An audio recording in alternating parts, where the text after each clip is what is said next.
Welcome. I'm Doug Morgan, and you're listening to Uncommon Sense, where we hunt for the truth in the topics you're not supposed to talk about, Christianity and politics.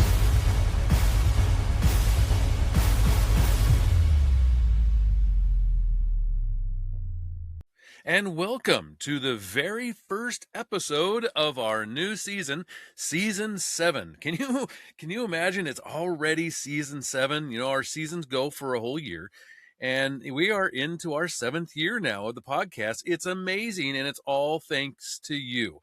I love to do it. I love to put it together. My wife obviously does all the background stuff and all the technical things, but we just absolutely love to do this, and it's all because of you that we're able to do it.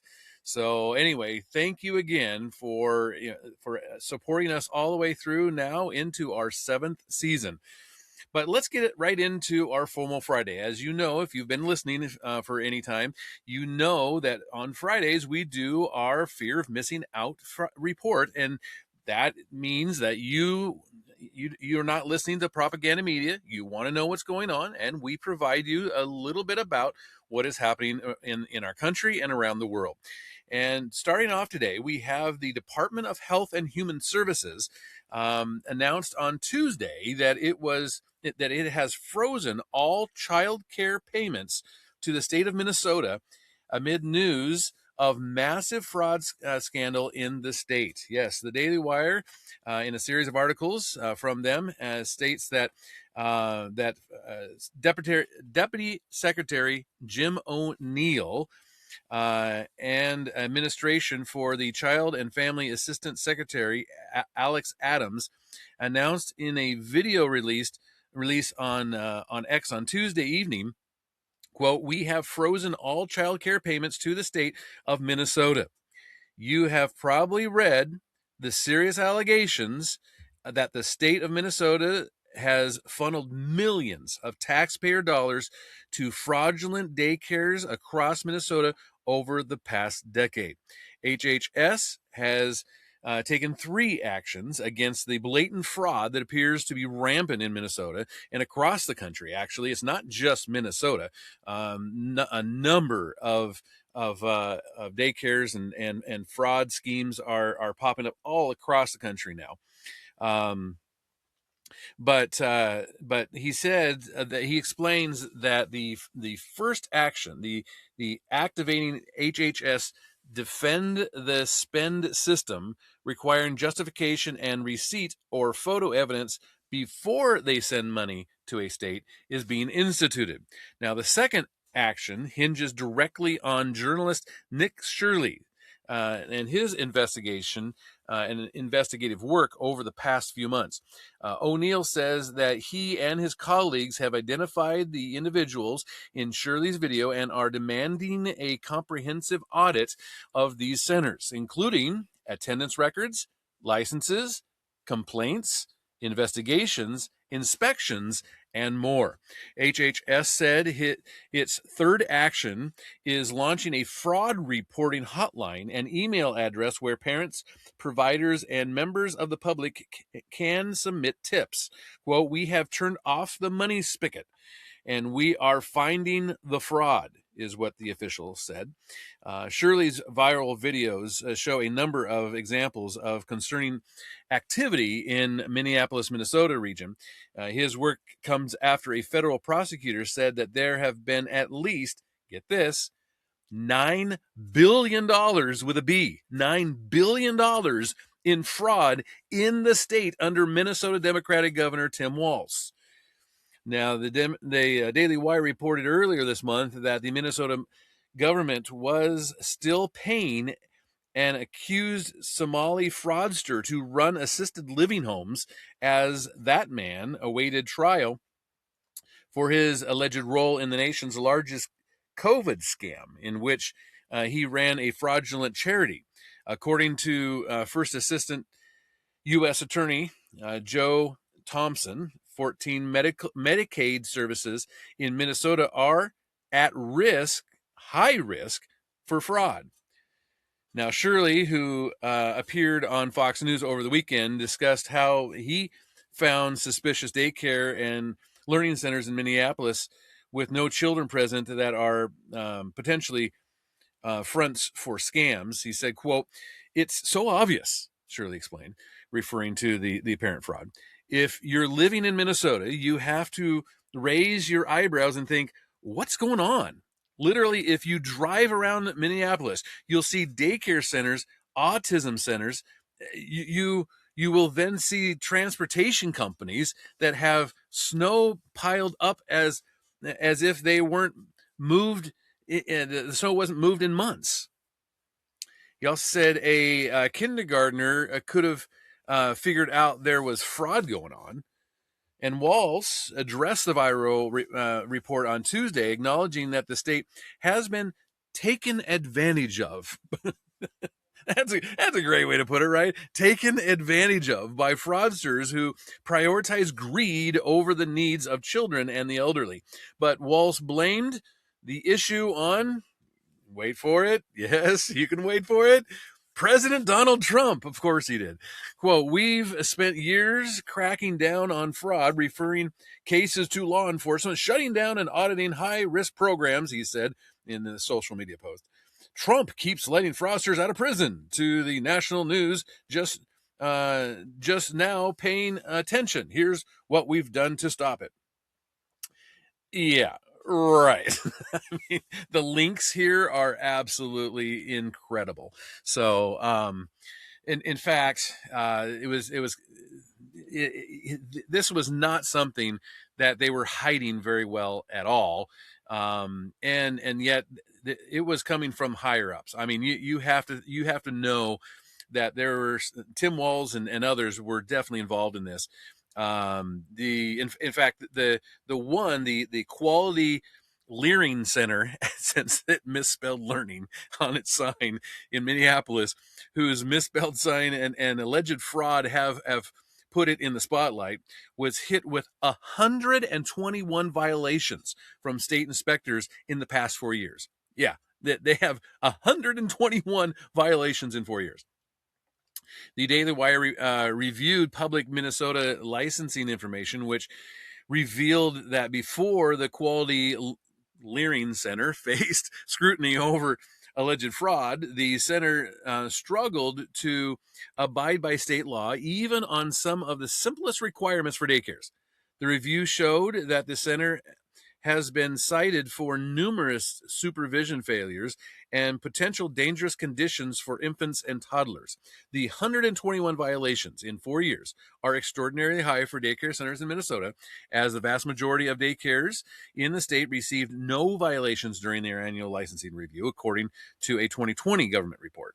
The most recent infractions for the Quality Learning Center stem from a licensing review conducted by the state in June, which resulted in 10 violations. Among those violations, the center was cited for failing to complete staff training requirements, and cribs and mattresses did not meet safety requirements. Yeah. In December of 2022, an inspection of the Quality Learning Center revealed that the daycare did not properly keep children's attendance records. Oh, shocker. The center is now facing questions about whether children are even present in the building on a daily basis after independent journalist Nick Shirley's video visited the center during the day and found, yep, no children. In fact, that's not the only one. There's a ton of them. And it's not just Minnesota, there's a lot of states. The center has had issues keeping other records as well, though. According to the Minnesota government, in 2024, the center received violations on multiple occasions because it did not have children's physical exam and immunization documentation. Another citation from March of 2024 stated that children's files, quote, did not contain all required items, unquote. Many of the violations since 2022 involved the facility, which was often cited for being in poor condition and dirty. The center was also fined $200 at least twice for failing to do proper background checks. And in October of last year, state inspectors said the center had failed to report a death, serious injury, fire, or emergency as required. For most of the violations, the center submitted correction documentation that it was approved by the state. And the Daily Wire called two different numbers associated with the Quality Learning Center. I guess I should call it the Quality Learning Center now, because they have changed the sign. But both of the lines that were called were busy. And they also reached out to the Minnesota Department of Children's, Youth, and Families seeking more information on the violations. The center, which reportedly received $4 million in state funds, this one center received $4 million in state funds, is licensed as a day program to serve infants, toddlers, preschoolers, and school-aged children. Now, its license allows it to serve up to 99 children, and the license was recently renewed and is good until the end of this year, 2026, according to the Minnesota Department of Human Services. The center's manager, Ibrahim Ali, said on Tuesday that the facility is only open from 2 p.m. to 10 p.m. and serves children after school. The New York Post reported that around 20 kids were seen entering the center on Tuesday after getting bused to the facility. So they're bringing in kids now. But Ali pushed back on Shirley's reporting, claiming that it appeared to be an attempt to put out a certain message about a certain group of people, adding that the fraud accusations have hurt his business as well as the Somali community. Much of the fraud accusations in Minnesota center on supposed businesses and nonprofits linked to Somali immigrants. The Trump administration has vowed to address the allegations of fraud by going door to door to suspected sites. Some Republicans have also called for Somali immigrants found guilty of committing fraud to be deported. There's a lot going on there, but we, like I say, if you've listened to the podcast for a while, then you know that we used to have a part of the FOMO Friday called the Doge Report. Well, this next story is kind of a throwback to that.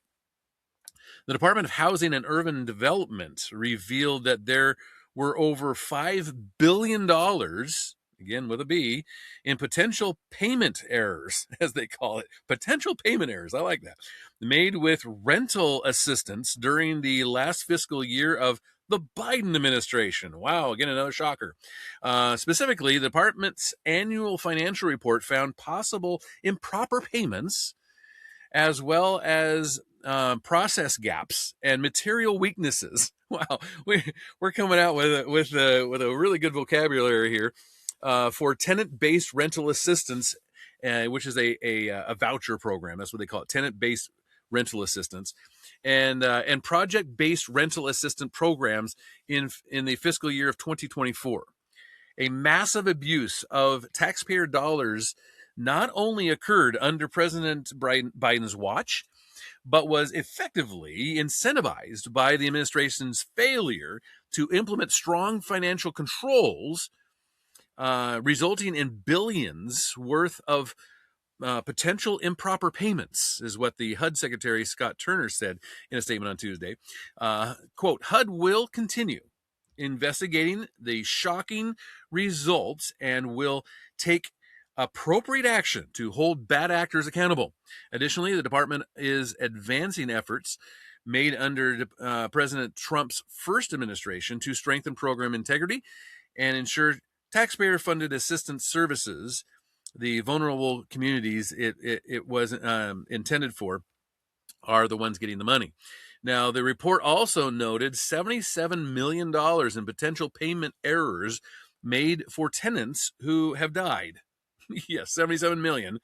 Totaling that totals 29,715 people and $150.3 million in potential erroneous payments made for those with a Social Security number that does not meet Social Security rules.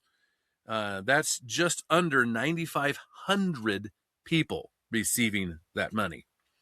The report also highlighted payments doled out to cover 165,000 people for excessively high rents, which was an estimated $287.6 million.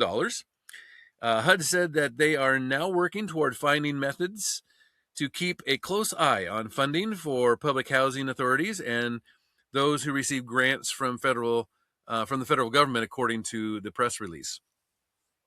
Now, since President Donald Trump retook office, there have been multiple major changes at HUD, including an audit on public housing authorities nationwide to ensure that illegal immigrants are not using taxpayer-funded resources, which, of course, they were under Biden. Quote, no longer will illegal aliens be able to leave citizenship boxes blank or take advantage of HUD-funded housing, riding the coattails of hardworking American citizens. This is what Turner stated at the time that the Fox News did the report. HUD and the Department of Homeland Security announced a memorandum of understanding in March to provide information as it relates to the illegal immigrants in the public housing system. Quote, the Biden administration prioritized illegal aliens over our own citizens, including by giving illegal aliens taxpayer-funded housing at the expense of Americans.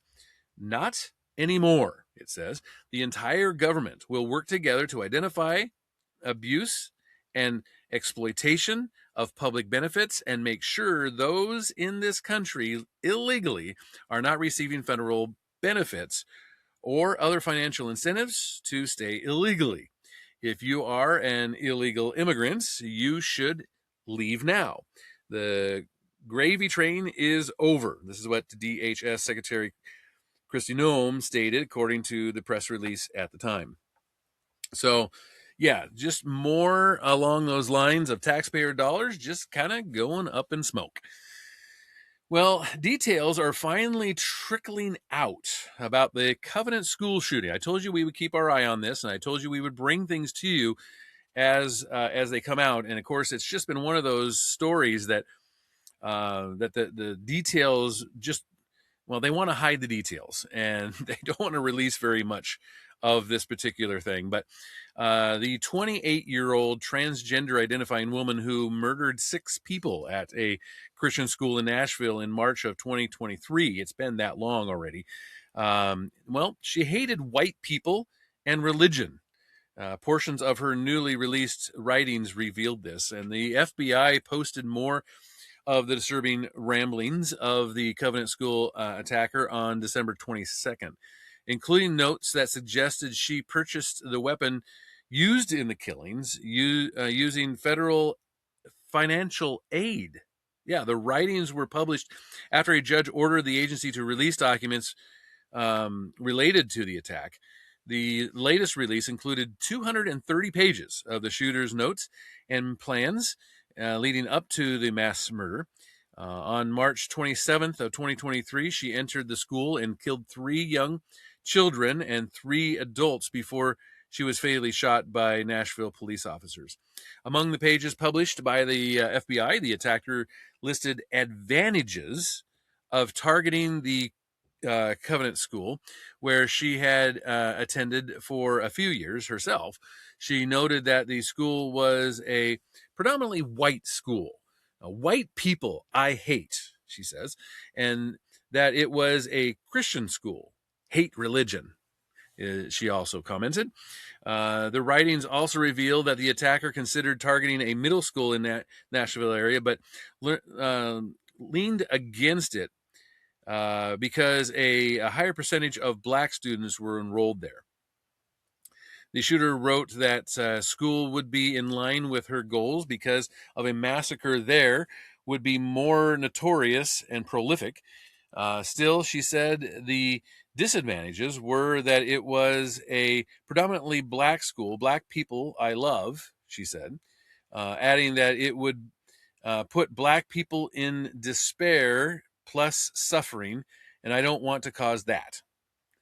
Also in the writings included references that she appeared to use student loan money to purchase the gun used in the attack in a section of the writings labeled Account Savings Record. She listed off various sources of income, including The FAFSA grant checks started at $2,050 dollars, followed by an entry like $2,656.87 times 3 checks from NOSI, and plus $530, one check NOSI, and $3,186.87. So she's just keeping track of the money she was getting there, and it all went to purchase the weapon. Well, the shooter appeared to be referring checks from her time at NYC College. That's what the NYC, it's the NYC College of Arts and Design in Nashville. And from the free application for federal student aid, the FAFSA thing, those entries followed a list of gun and ammo expenses. The attacker's parents previously told investigators that she bought the firearm she used in the massacre with a Pell Grant fund. Most of the newly released pages focused on different types of guns, ammunition, and local gun stores and ranges. Receipts included indicate that just months before the attack, she took several gun classes at the Royal Range in Nashville. She also expounded on Biden's horrible gun plans, which is kind of interesting. The writings also included many references to previous mass shooters and noted that the number of victims in each incident.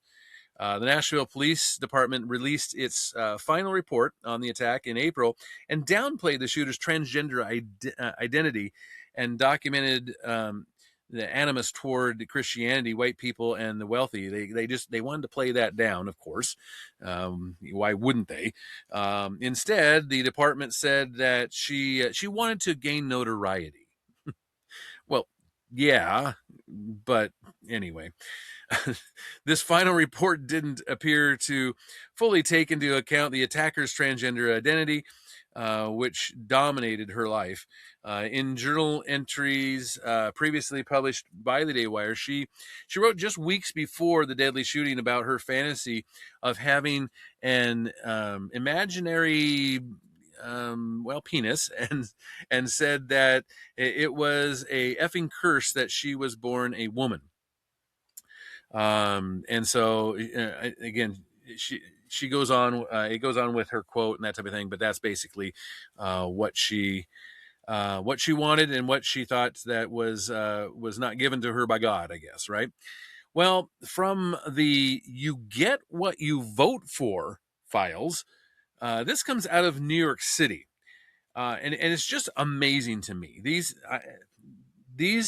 couple of our next couple stories are just absolutely mind-blowing. But anyway, Zoran Mondani, he and his new handpicked fire commissioner will begin their time in office on Thursday.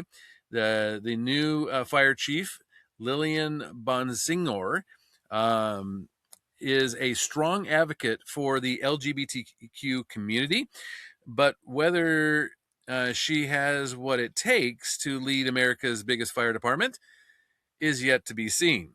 Nevertheless, Mondani is excited about her becoming the first openly gay fire department fire chief, New York City Fire Department fire chief, despite Mondani's saying that he was proud to pick a fire chief who is gay. Bonsignor said that she found it a little odd, as she put it, to be celebrated for being a gay woman. She argued that while she doesn't have any actual firefighting experience, that's what I said, she understands what firefighters need, and I can translate that to do this administration who's willing to listen. That's what I said. She has no firefighting experience, and yet she is now to be the very head of the largest fire district in the United States. Also out of New York comes this one. New York City's Democratic Socialist Mayor-elect Zoran Mondani has named Ramzi Kassim or Kassem. He's an attorney who previously represented Al Qaeda terrorists to serve as, get this, the city's chief counsel in his administration. You just can't make this stuff up.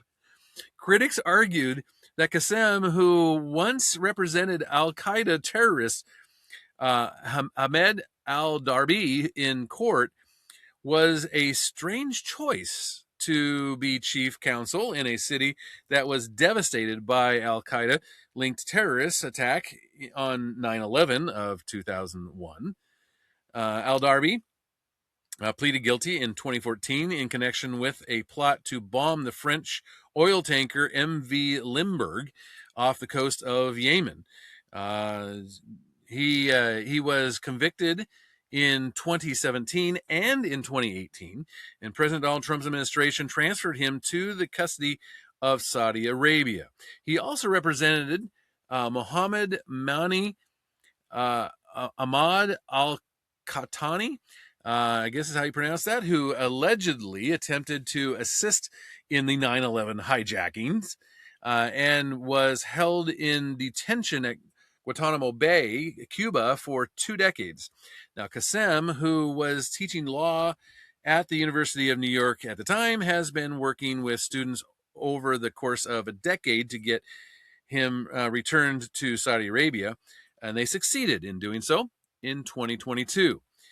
In more recent history, Qassem represented pro-Hamas Columbia University agitator Mohammed Khalil, and prior to that, he served as President Joe Biden's White House Democratic Policy Council as a senior policy advisor.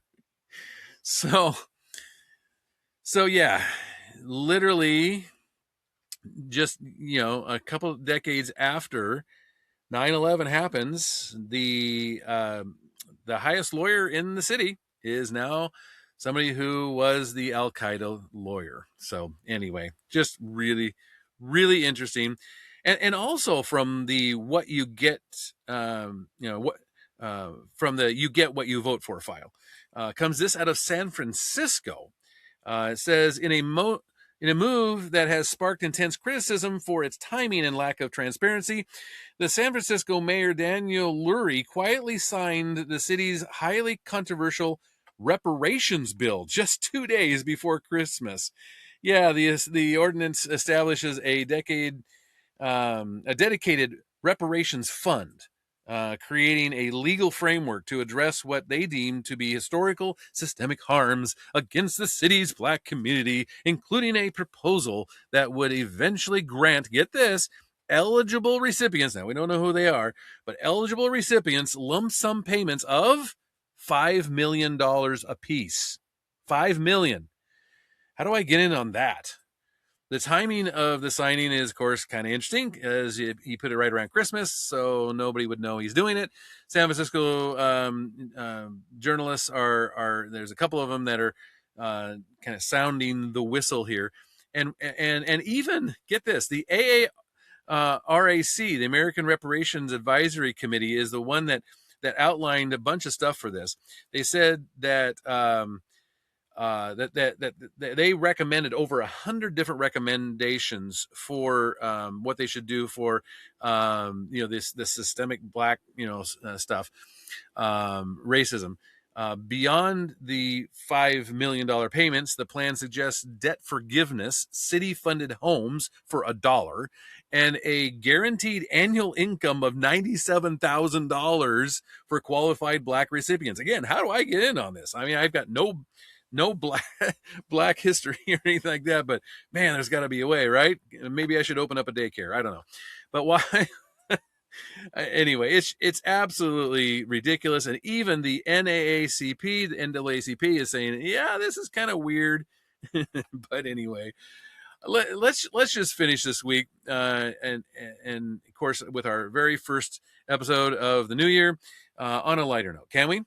Well, respondents to an annual Michigan College survey of overused and misused words and phrases say 6-7 is cooked and should come to a massive full stop heading into the new year.